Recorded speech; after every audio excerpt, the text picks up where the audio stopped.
My name is Rose, 36 years old and a single mom to my amazing 15-year-old daughter, Hannah. My younger sister Stephanie and I have always been close, so when her wedding invitation arrived, we were both excited. But my excitement quickly turned to confusion when I noticed only my name on the invitation, not Hannah's. When I called Stephanie to ask about it, her response left me speechless. "Sorry, Rose. The wedding is adults only. No one under 18 allowed. I never imagined my own sister would exclude her niece." Before I continue my story, let me know where you are watching from and hit subscribe if you have ever been hurt by the people who should love you unconditionally.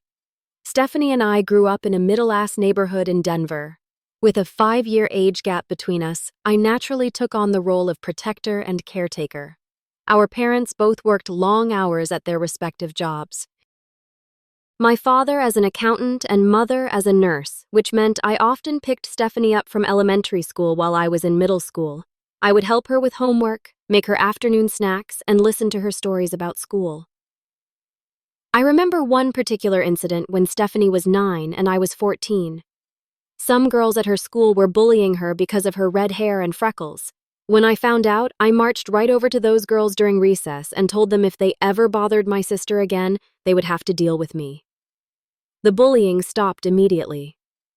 Stephanie looked at me like I was her personal superhero. As we grew older, our bond only strengthened. When Stephanie had her first date at 16, I was the one who helped her pick out her outfit, taught her how to apply mascara without clumping, and waited up until she got home safely. I was there for every milestone in her life, including her high school graduation, her college acceptance, and her first heartbreak. When I met David at 21, Stephanie was instantly supportive. She helped plan my bridal shower and served as my maid of honor in my wedding at 22. She held my hand through all my pregnancy scares and was the first person besides David to hold Hannah when she was born. The look of pure love on her face as she cradled her newborn niece is something I will never forget. Life took an unexpected turn when Hannah turned 5. David began working late, becoming distant, and making excuses to avoid family time. Eventually, I discovered he was having an affair with a co-worker. The divorce was messy and painful. David left us with little financial support, moving across the country with his new girlfriend and barely maintaining contact with Hannah. Those first few years as a single mom were incredibly difficult. I worked 2 jobs to make ends meet. One as an administrative assistant during the day and waitressing on weekends. There were nights I would cry myself to sleep wondering how I would pay the next bill or afford new shoes for Hannah's growing feet. During this challenging period, Stephanie became my rock. She would babysit Hannah on weekends so I could pick up extra shifts. She helped with groceries when money was tight and even paid our electric bill one winter when I had to choose between heat and rent. More importantly, she provided emotional support, reminding me that I was strong enough to get through this. Hannah and Stephanie developed a special bond during those years. Stephanie was the fun aunt who took Hannah to the park, bought her ice cream, and snuck her little presents just because. When Hannah was 7, Stephanie taught her how to bake chocolate chip cookies from scratch, creating a Saturday tradition that lasted for years. They would spend hours in the kitchen, flour covering their faces, giggling as they experimented with different ingredients. For Hannah's 10th birthday, Stephanie took her shopping for her first grown-up dress and afterward for a fancy lunch where they ate with their pinkies up, pretending to be royalty. Hannah talked about that day for months, treasuring the photos they took in the mall photo booth. Things began to change about 2 years ago when Stephanie met Richard at a charity gala for her law firm. Richard came from a wealthy family with connections throughout the city. He worked as an investment banker, lived in an exclusive neighborhood, and moved in social circles that were very different from our middle-class upbringing. As Stephanie and Richard's relationship progressed, her visits became less frequent. The Saturday baking sessions with Hannah stopped. At first, there were excuses about work being busy or Richard having planned something special. Eventually, the excuses stopped altogether, and the visits simply dwindled. I noticed subtle changes in my sister. Her wardrobe became more expensive, her hair always professionally styled. She began talking about restaurants I could never afford and vacations to places I had only seen in magazines. While I was happy that she seemed happy, I worried about the growing distance between us. Hannah noticed the changes, too. "Why does Aunt Stephanie not come over anymore?" she would ask. I made excuses about adult responsibilities and busy schedules, never wanting to taint Hannah's image of her beloved aunt. But I could see the hurt in my daughter's eyes when weeks would pass without a call or text from Stephanie. "I have invited a few extra guests," she announced as I was setting the table. "Hope that is not a problem." The wedding invitation arrived on a Tuesday in early June. I remember because Hannah had just finished her last day of 9th grade, and we were planning to celebrate with takeout and a movie marathon. The envelope stood out immediately in our pile of bills and flyers. Thick cream-colored paper with gold-embossed lettering and a wax seal bearing the initials S and R. "Is that from Aunt Stephanie?" Hannah asked excitement, lighting up her face as she recognized the elegant handwriting on the envelope. "Looks like it," I replied carefully, breaking the seal. Inside was the most elaborate wedding invitation I had ever seen. The paper felt expensive between my fingers, heavy and textured. Gold foil script announced that Stephanie Marie Johnson and Richard William Harrington III request the honor of your presence as they unite in matrimony. The wedding was to take place at the Grand Wellington Hotel, one of the most prestigious venues in the city, followed by a reception in their ballroom. "We are going right?" Hannah asked, peering over my shoulder at the invitation. "I need to start thinking about what to wear." I smiled at her enthusiasm. "Of course, we are going. This is your aunt's big day." It wasn't until later that evening after Hannah had gone to bed that I noticed something was off about the invitation. At the bottom in smaller print, it read, "Rose Johnson and guest." There was no mention of Hannah. Despite the growing distance, I held on to hope that it was just a phase. Perhaps once Stephanie settled into her relationship with Richard, things would return to normal. After all, family bonds run deep, and the connection between us had weathered many storms before.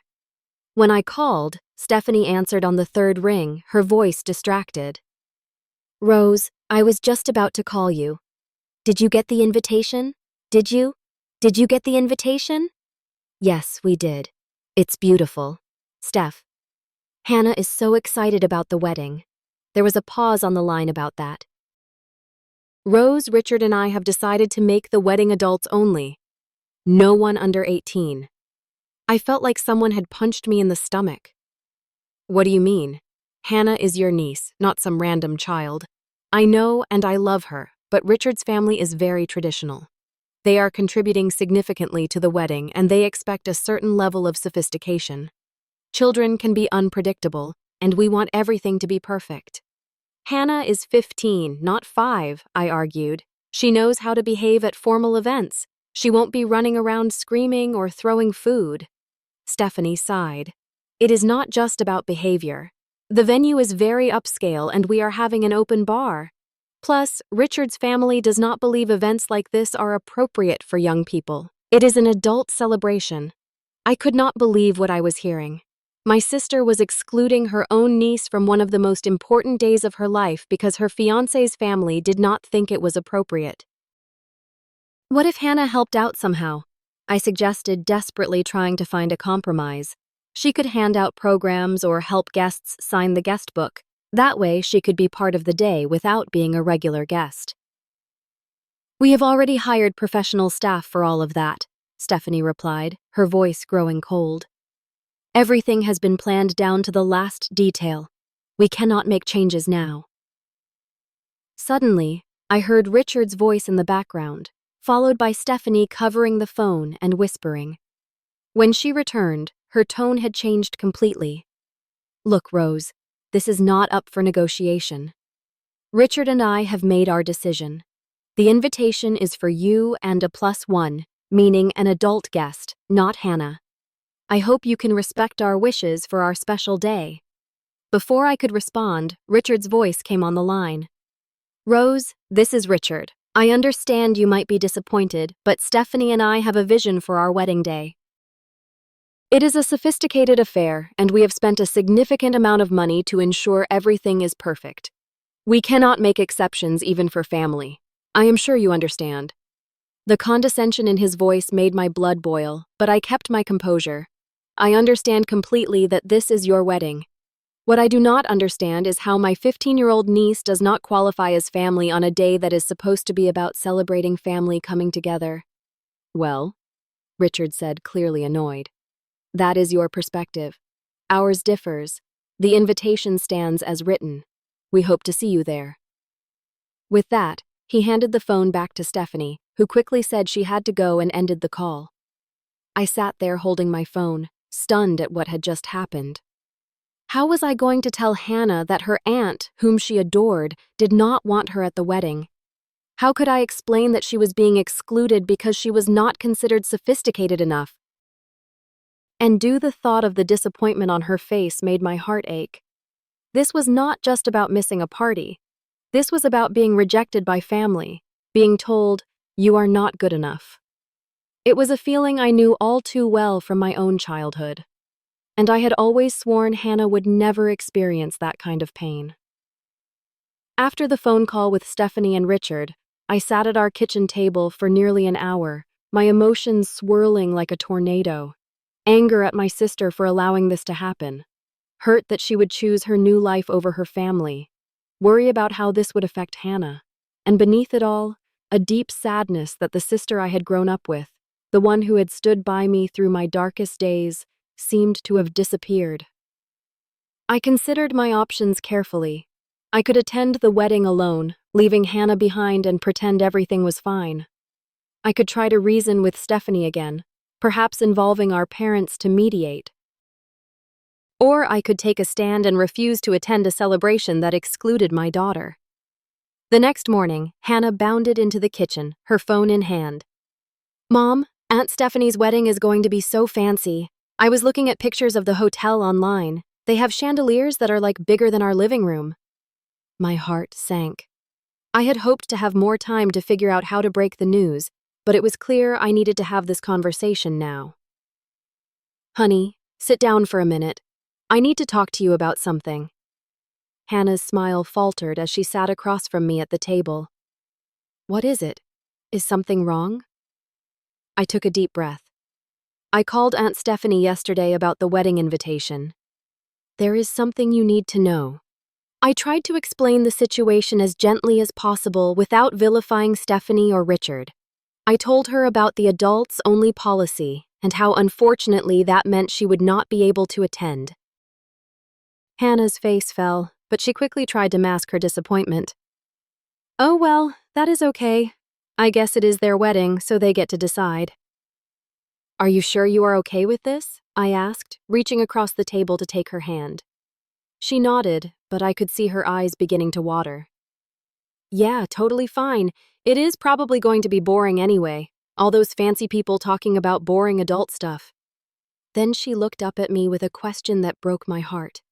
Did Aunt Stephanie say why she does not want me there? Did I do something wrong? "Absolutely not," I said firmly. "This has nothing to do with you. It is about Richard's family and their ideas about what a wedding should be like. Aunt Stephanie loves you very much." Hannah nodded again, but I could tell she did not believe me. "I already bought a dress," she said quietly. "The blue one we saw at the mall last month. I saved up my babysitting money and went back for it. I wanted to surprise you." I felt a surge of anger so intense it nearly took my breath away. My daughter had spent her own money on a dress to attend an event where she was not wanted, an event hosted by her own aunt who had once been like a second mother to her. "Can I be excused?" Hannah asked. "I have some homework to finish." It was summer break and I knew she had no homework, but I nodded anyway. She needed space to process her feelings, and I respected that. After Hannah went to her room, I called Stephanie again. This time, she sent me to voicemail twice before finally answering on the third try. "Rose, I am really busy with wedding plans. Can this wait?" "No, it cannot," I said, keeping my voice steady. "I wanted to let you know that Hannah and I will not be attending your wedding." There was a moment of silence on the other end. What do you mean you are not coming? Is this because of the adults only thing? I thought we settled that. We did not settle anything. You and Richard made a decision that excludes my daughter, your niece, from a family celebration. That is not something I can support or participate in. Stephanie's voice rose in pitch. So, you are punishing me because I will not break the rules for your daughter. This is exactly why we do not want children at the wedding. It always becomes a whole drama. This is not about breaking rules, Stephanie. This is about recognizing who is family and who is not. Hannah is not just some random child. She is your niece. Someone you used to bake cookies with every Saturday. Someone who looks up to you and loves you. And you are telling her she is not welcome at one of the most important events in your life. You are making this all about you as usual. Stephanie snapped. This is my wedding day, mine and Richard's. We get to decide how we want it to be. If you cannot respect that, then maybe it is better you do not come. I agree, I said calmly. If my daughter is not welcome, then neither am I. I hope you have a beautiful wedding. I ended the call before she could respond. My hands were shaking, but I felt a strange sense of peace. I had made the right decision. The fallout was immediate. Within an hour, my phone was blowing up with messages from family members. My mother called, horrified that I was causing drama before the wedding. Rose, you need to be the bigger person here, she insisted. It is just one day. Hannah will have plenty of other opportunities to attend family events. That is not the point, Mom, I replied. The point is that Hannah is being excluded from a family celebration for no reason other than Richard's family's arbitrary rules. My father was more direct. Stop being so stubborn and think about your sister. Do you want to ruin her wedding because you cannot leave Hannah with a babysitter for one day? Even extended family members weighed in. Aunt Carol texted to say I was being selfish. Cousin Jennifer suggested I was jealous of Stephanie's happiness. Through it all, I remained firm in my decision. This was not about me being stubborn or jealous. This was about teaching my daughter that she deserved respect and that family should not be conditional. That night, as I passed by Hannah's room, I heard muffled crying. I gently knocked on her door. Can I come in? I asked. Hannah quickly wiped her eyes and nodded. I sat on the edge of her bed and pulled her into a hug. I know this hurts, I said softly. And it is okay to be sad and disappointed. I just do not understand why Aunt Stephanie does not want me there, she whispered. We used to be so close. People change, I said carefully. Sometimes they get caught up in new relationships or lifestyles and forget what matters. But that does not mean you did anything wrong. Hannah looked up at me.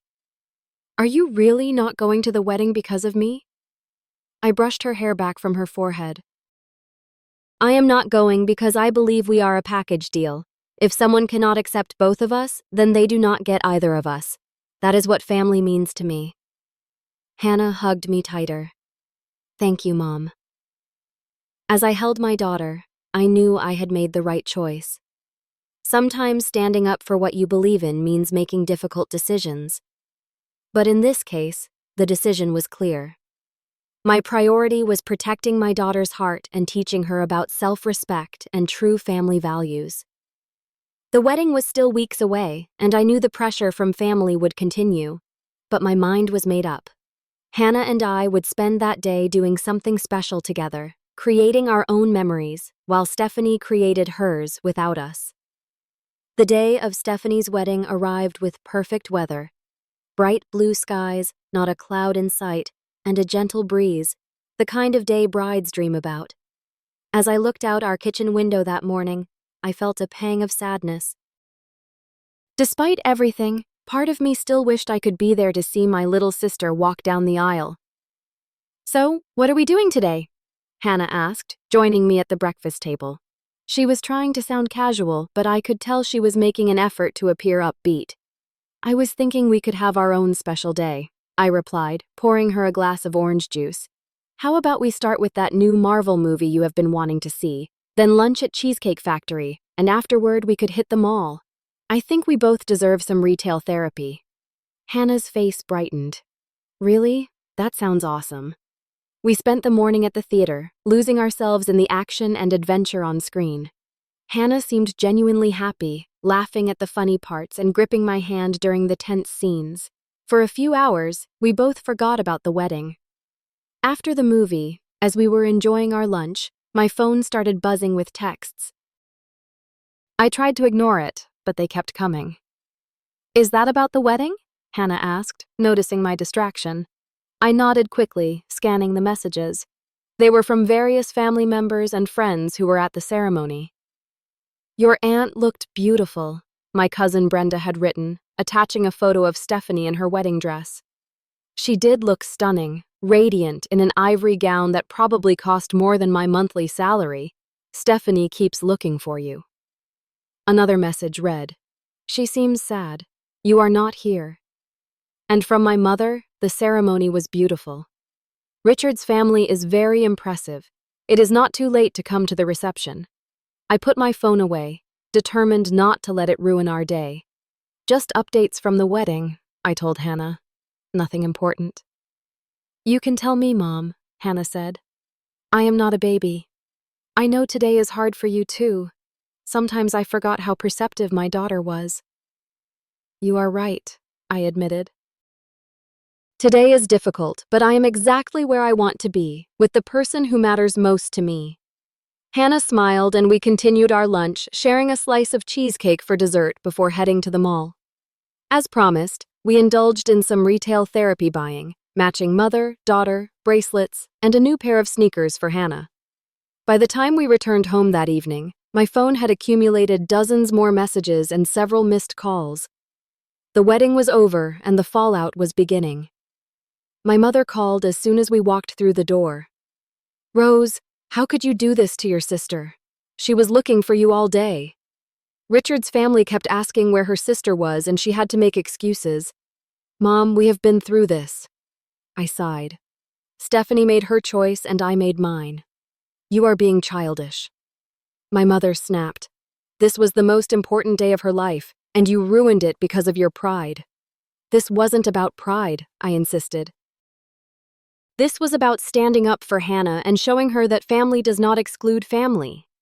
The conversation ended with my mother hanging up on me, something she had never done before. Over the next few days, the division in our family became increasingly apparent. My father, always the peacekeeper, tried to stay neutral, but clearly sided with Stephanie in his gentle suggestions that I should have been more understanding. My mother was openly angry, sending passive-aggressive texts about family loyalty and selfishness. Interestingly, not everyone was against us. My grandmother, usually quiet and non-confrontational, called to say she was proud of me. "That Richard has changed your sister," she said in her soft, wavering voice. "The Stephanie I know would never have excluded Hannah. You did the right thing showing your daughter she comes first."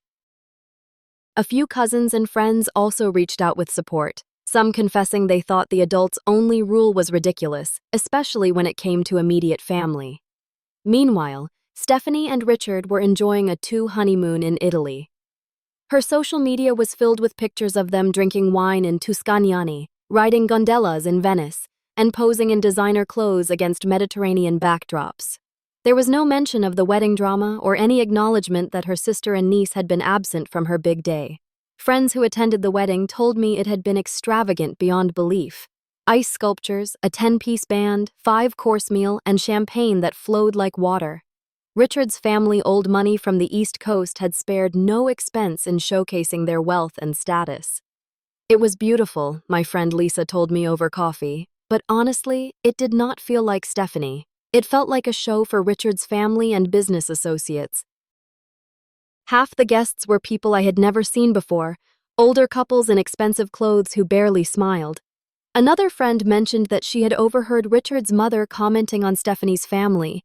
"She called your parents quaint," she reported uncomfortably, and she seemed surprised that Stephanie had turned out so well coming from her background. These reports only confirmed what I had suspected. Stephanie was being absorbed into Richard's world, a world where image and status mattered more than genuine connections, a world where a 15-year-old niece could be excluded from a wedding because she did not fit the sophisticated image they wanted to project. As the weeks passed, the tension in our family remained. Sunday dinners at my parents' house, once a regular tradition, became awkward affairs that I often found excuses to miss. My mother would mention Stephanie and Richard, constantly updating everyone on their fabulous new life while giving me pointed looks. Hannah, for her part, seemed to bounce back from the hurt more quickly than I did. Teenagers have a remarkable resilience, and she was soon caught up in summer activities and friends. But occasionally, I would notice her scrolling through old photos of her and Stephanie on her phone, a wistful expression on her face. 2 months after the wedding, Stephanie and Richard moved into a new house in an exclusive neighborhood across town. I learned about it not from my sister, but from my mother, who could not stop talking about the 5-bedroomed room, 6B mansion with a pool and home theater. "They are having a housewarming party next month," my mother informed me during one of our increasingly rare phone conversations. "Very exclusive, only 50 people, but Stephanie said, 'You are invited?' 'Of course, will Hannah be welcome at this event?' I asked, already knowing the answer. My mother's hesitation told me everything I needed to know well. "It is an evening cocktail party, very sophisticated, not really appropriate for someone Hannah's age." "I.e., thank you, but we will have to decline," I replied. And so the pattern was established. Life continued with a new normal. Stephanie in her wealthy bubble with Richard, me, and Hannah in our modest but happy home, and a growing chasm between the two worlds. Family gatherings became diplomatic negotiations with everyone walking on eggshells. As fall turned to winter and the holiday season approached, I wondered how we would navigate the traditional family Christmas celebration. Would this be the first year Hannah and I spent Christmas alone? Or would the spirit of the season finally bring some healing to our fractured family? The Johnson family Christmas had always been a big deal in our household. For as long as I could remember, the entire extended family gathered at my parents' house on Christmas Eve for a traditional dinner gift exchange and celebration that often lasted well into the night. My mother would spend weeks decorating every inch of the house with garlands, nutcrackers, and the family heirloom ornaments that had been passed down for generations. My father would string thousands of lights outside, determined each year to outdo the neighbors. And Hannah and I had always been in charge of the Christmas tree, carefully arranging ornaments and reminiscing about the stories behind each one. As December approached, I wondered if this year would be different. Would Stephanie and Richard even attend a family gathering that might not meet their new standards of sophistication? And if they did come, would Hannah once again be made to feel unwelcome? My questions were answered on the first Sunday of December when my mother called. Her voice was tentative, lacking the usual confidence when she announced, "Your father and I are planning Christmas Eve as usual this year. We really hope you and Hannah will come. Will Stephanie and Richard be there?" I asked directly. "Yes," she admitted. "They have confirmed they will attend. And Rose, I really need you to make an effort this time. It is Christmas, for goodness sake. Can we please put aside all this wedding business and just be a family again?" I closed my eyes, feeling the weight of family expectations pressing down on me.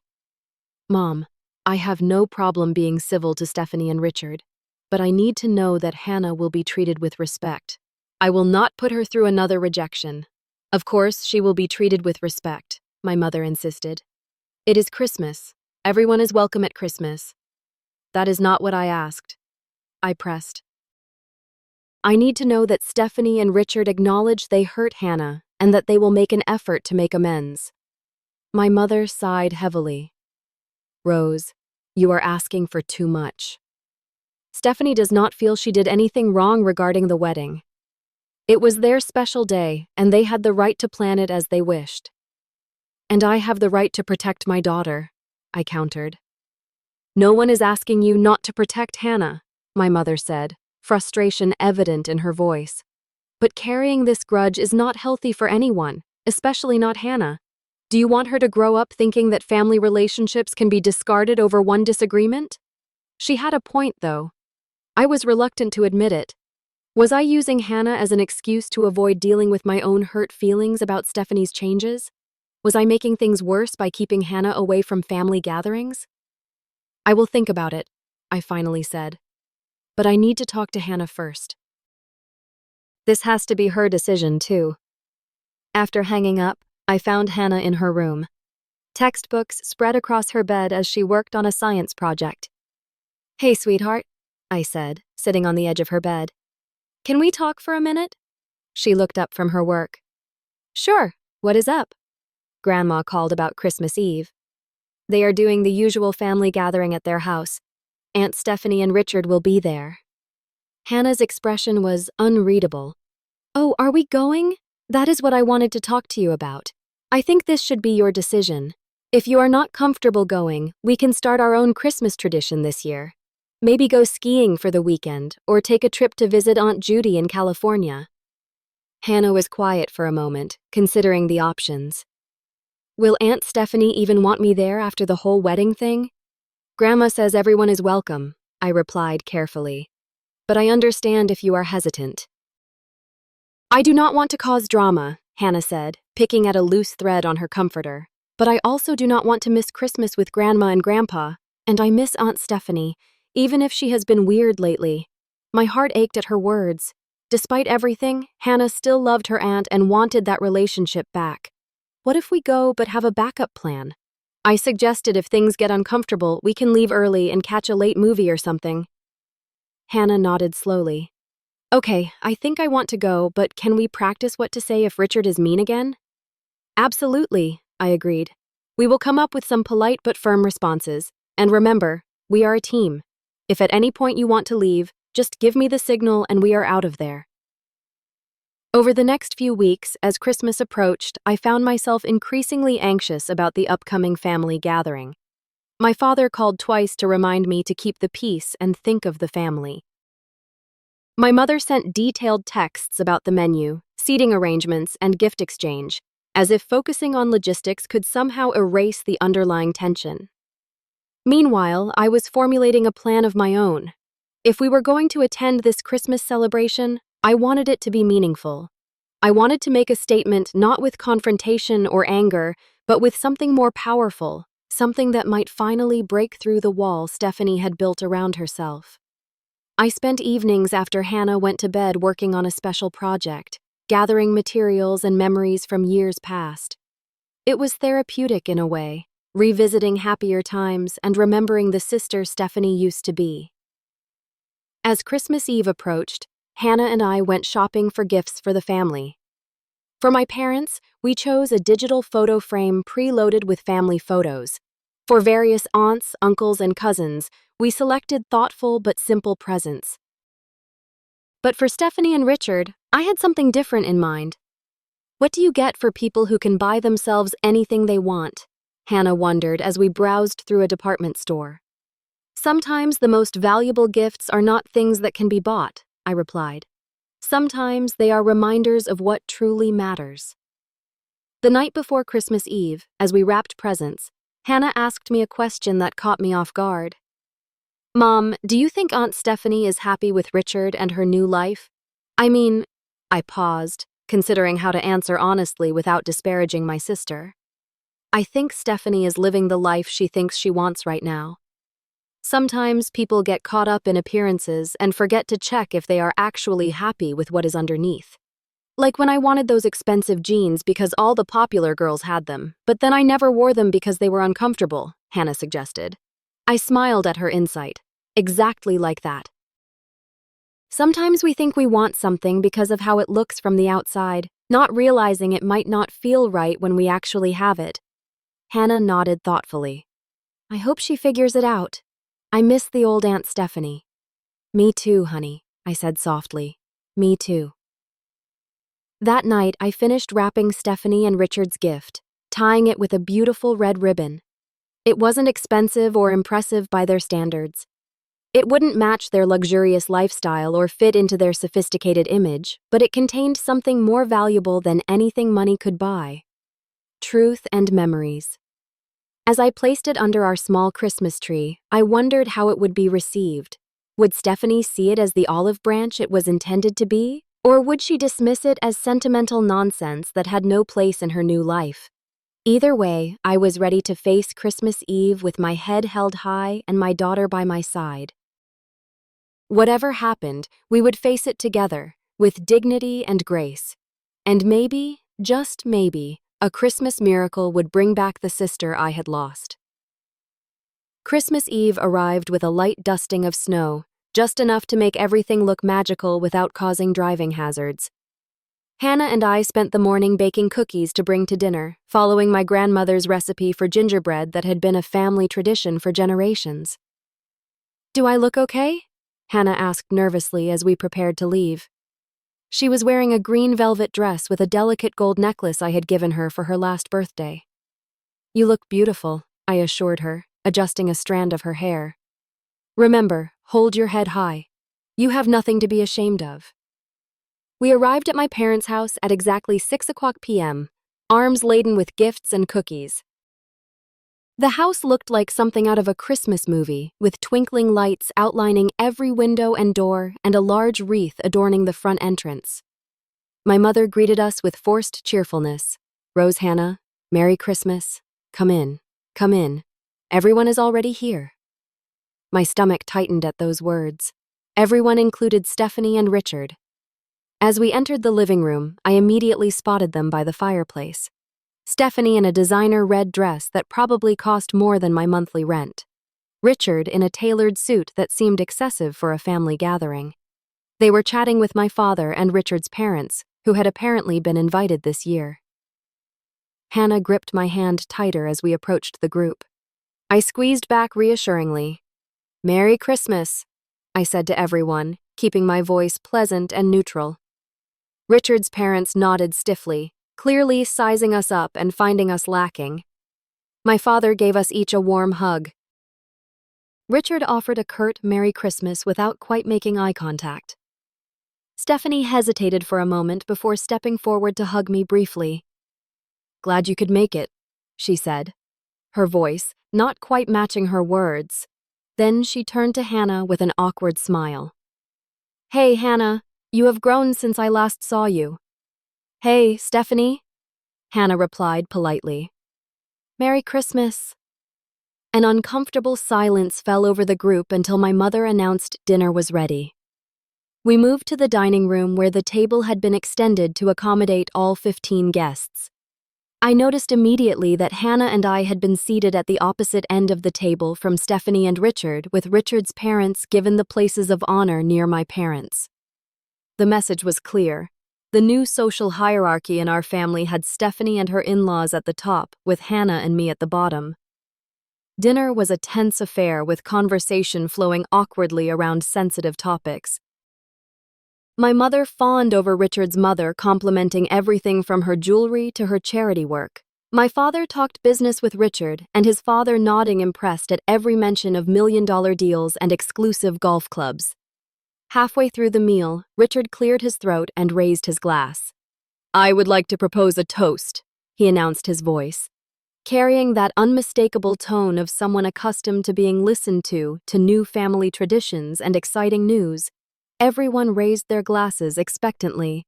"Stephanie and I are pleased to announce that we have been accepted as members at the Hillrest Country Club," he declared proudly. "And more importantly, we have just put a deposit down on a vacation home in Aspen. We hope to host many family gatherings there in the future." Murmurs of congratulations circulated around the table. My mother looked ecstatic, already imagining herself telling her friends about her daughter's vacation home. "Of course," Richard added, glancing briefly in my direction. "The Aspen house will mainly be for adult gatherings. The neighborhood and our social circle there are not really suitable for children." I felt Hannah stiffened beside me. Once again, she was being preemptively excluded.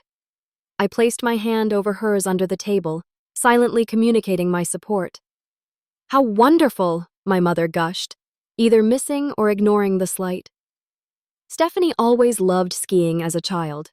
Actually, Stephanie interjected, looking uncomfortable for the first time that evening. "I was thinking we could host Easter there next year for everyone." She glanced at Hannah briefly before looking away. "We will see," Richard replied dismissively. "Depends on our schedule and the renovations." The conversation moved on to Richard's recent business success and his parents' upcoming cruise. Hannah remained quiet throughout the meal, pushing food around her plate more than eating it. I could see she was trying hard to maintain her composure in a situation where she clearly felt unwelcome. After dinner, we moved back to the living room for the gift exchange. This was always my favorite part of Christmas Eve when I was growing up. Everyone would sit in a circle and we would take turns opening presents. Each gift met with genuine excitement and gratitude, no matter how small or inexpensive. Tonight, however, the gift exchange felt more like a competition. Richard's parents presented Stephanie and Richard with a small envelope that, based on Stephanie's reaction, contained something extremely valuable. Richard gave Stephanie a diamond bracelet that elicited gasps from my mother. My parents gave them a crystal vase that my mother repeatedly mentioned was from that exclusive shop downtown. When it came time for Hannah and me to open our gifts, they were nice, but clearly less expensive. Richard's parents had given us each a generic scarf with the price tag still attached, showing they had spent exactly $50 each, probably the minimum they considered acceptable. Stephanie and Richard's gift to us was a gift card to a department store. Again, nice, but impersonal. Throughout it all, Hannah maintained her grace, thanking everyone sincerely for their gifts, even those who had clearly put little thought into them. Finally, it was time for our gifts to be opened. My parents were genuinely touched by the digital photo frame, especially when they saw we had loaded it with family photos going back decades. Then it was Stephanie and Richard's turn to open our gift. I handed Stephanie the carefully wrapped package, our eyes meeting briefly as she took it. "It is not much," I said quietly, "but I hope it means something to you." Stephanie unwrapped the gift, slowly revealing a handcrafted photo album bound in soft leather.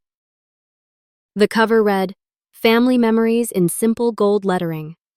"Open it," I encouraged as she looked at me questioningly. As Stephanie opened the album, her expression changed from polite interest to surprise. The first page contained a photo of her as a newborn with me at 5 years old, holding her carefully in my arms, looking down at her with pure adoration. The next pages chronicled our childhood together. Stephanie's first steps with me holding her hands, the two of us in matching Easter dresses, me helping her ride a bike without training wheels, us building sandcastles at the beach. Then came the photos of Stephanie with Hannah as a baby. Stephanie cradling her newborn niece in the hospital. Stephanie feeding Hannah a bottle while making silly faces at her. The two of them baking cookies flour covering their faces. Hannah's first day of school with Stephanie kneeling beside her straightening her backpack. Interspersed among the photos were handmade cards and drawings that Hannah had given to her aunt over the years. Birthday cards with wobbly handwriting. Mother's Day cards that Hannah had made for Stephanie because you are like a second mom to me. A drawing of the three of us holding hands with my family written across the top in a child's script. As Stephanie turned the pages, her hands began to tremble slightly. Richard looked increasingly uncomfortable, shifting in his seat and checking his watch. His parents exchanged disapproving glances, clearly finding the emotional display distasteful. The final page of the album held the wedding invitation that had started. Everything mounted carefully in the center. Underneath it, in simple handwriting, I had written, "Family means no one gets left behind or forgotten." The room had gone completely silent. Everyone was watching Stephanie, waiting for her reaction. She stared at the last page for what seemed like an eternity, her finger tracing the words I had written. When she finally looked up, there were tears in her eyes. "Rose the first," she began, but her voice caught. Richard cleared his throat loudly. "Well, that is certainly sentimental," he said, his tone, making it clear he did not consider that a compliment. "Stephanie, perhaps we should get going soon. We have that brunch tomorrow with the Hendersons." But Stephanie wasn't listening to him. She was looking at Hannah now, who was watching her aunt with a mixture of hope and apprehension. "Hannah," Stephanie said softly, "do you want to come see the rest of the pictures? There are some here I had forgotten about." Hannah hesitated, looking at me for guidance. I nodded encouragingly, and she moved to sit beside her aunt on the couch. As they looked through the album together, Stephanie began sharing stories about the photos. "This was the time we tried to make a cake for your mom's birthday and ended up with batter all over the kitchen, remember? And this was your first ballet recital.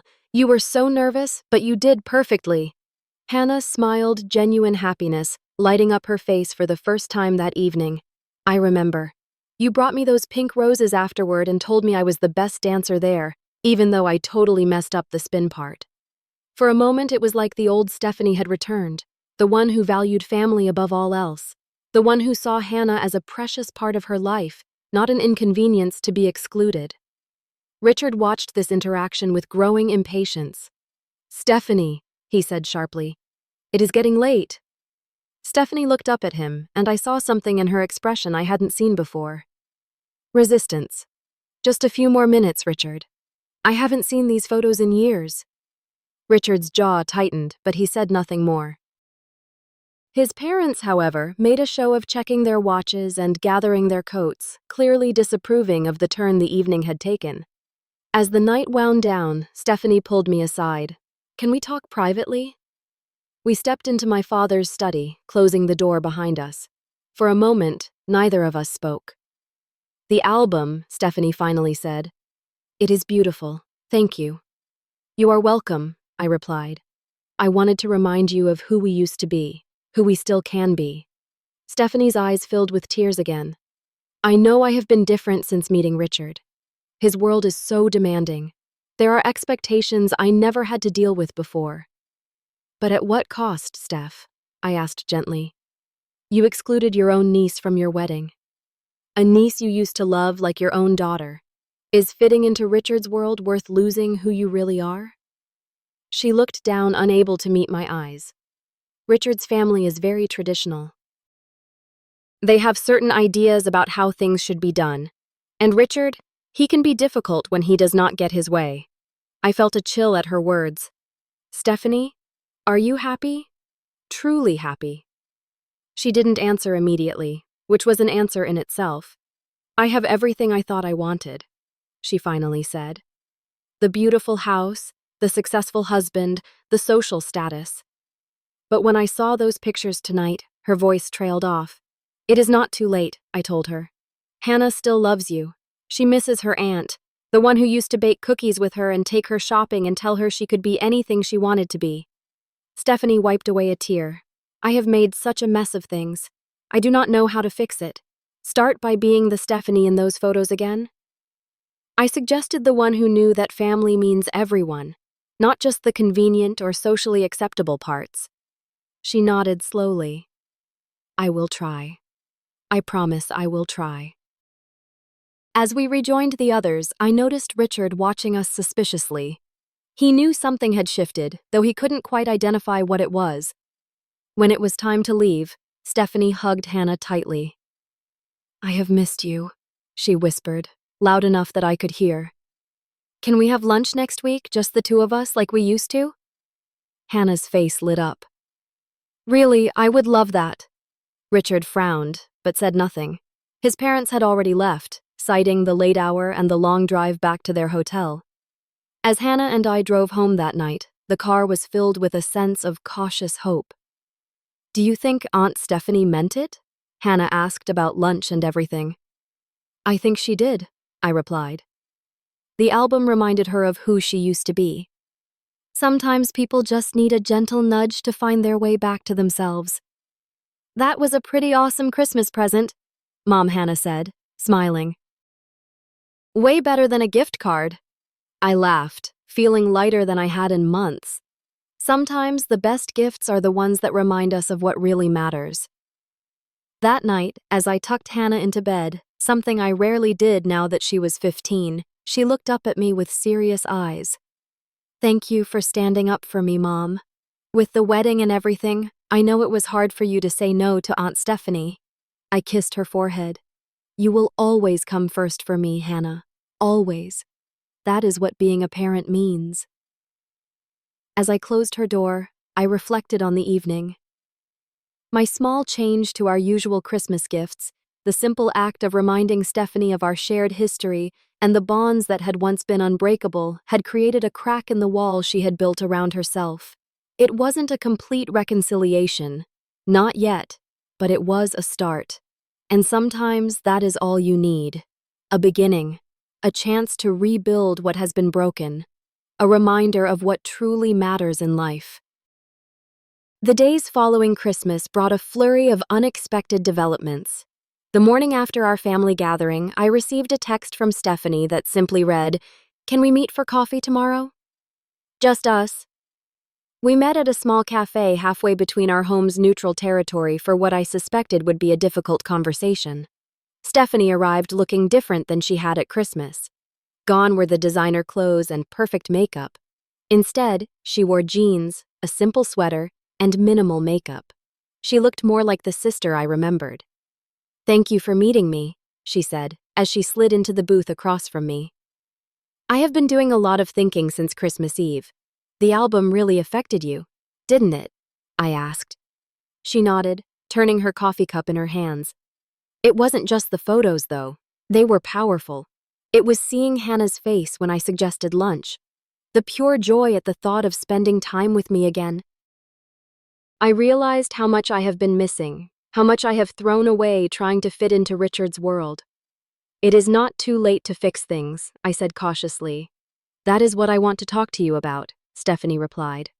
"After we left your parents' house, Richard and I had a huge fight. He was furious about the album, said it was emotional manipulation. He called it low class to bring up the past that way. I felt a surge of anger. There is nothing low-ass about family memories." "I know that now," Stephanie said quietly. "But for months, I have been letting Richard dictate what is appropriate, what is sophisticated, who I should spend time with. I have been so afraid of disappointing him or embarrassing him in front of his family that I lost sight of who I really am." "What happened after the fight?" I asked. "I spent the night in our guest room," she admitted. "This morning, I told Richard I was going to have lunch with Hannah next week with or without his approval. I told him I would not cut my family out of my life anymore, especially not Hannah." "How did he take it?" "Not well," she said with a humorless laugh. "He said I needed to decide what was more important, my new life with him or my old life with my unsophisticated family." "And what did you say?" I held my breath, not sure I wanted to hear the answer. I told him I should never have had to choose in the first place. A man who truly loved me would not ask me to cut out people who have been there for me my entire life. She took a deep breath. I told him I needed time to think about our relationship. "I am staying at a hotel for a few days." I reached across the table and squeezed her hand. "That took courage, Steph."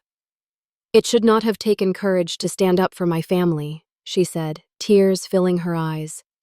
"That is what makes me realize how far I have strayed from who I really am. The Stephanie in those photos would never have excluded Hannah from her wedding. She would never have let anyone make her choose between the people she loves." "People make mistakes," I said gently, "especially when they are trying to fit into a new world. The important thing is that you are recognizing it now." "I owe Hannah an apology," Stephanie said firmly. "A real one, not just a casual lunch invitation. And I owe you one, too. You were right to stand up to me about the wedding. I was wrong, and I am so sorry I put you in that position." We talked for over 2 hours that day. Really talked in a way we hadn't since before Stephanie met Richard. She confessed that she had been unhappy for months, feeling increasingly isolated from her old friends and family, constantly walking on eggshells around Richard and his parents, never quite measuring up to their expectations despite her best efforts. "The irony," she said, "is that I thought marrying Richard would give me security and status. Instead, I have never felt more insecure or less like myself."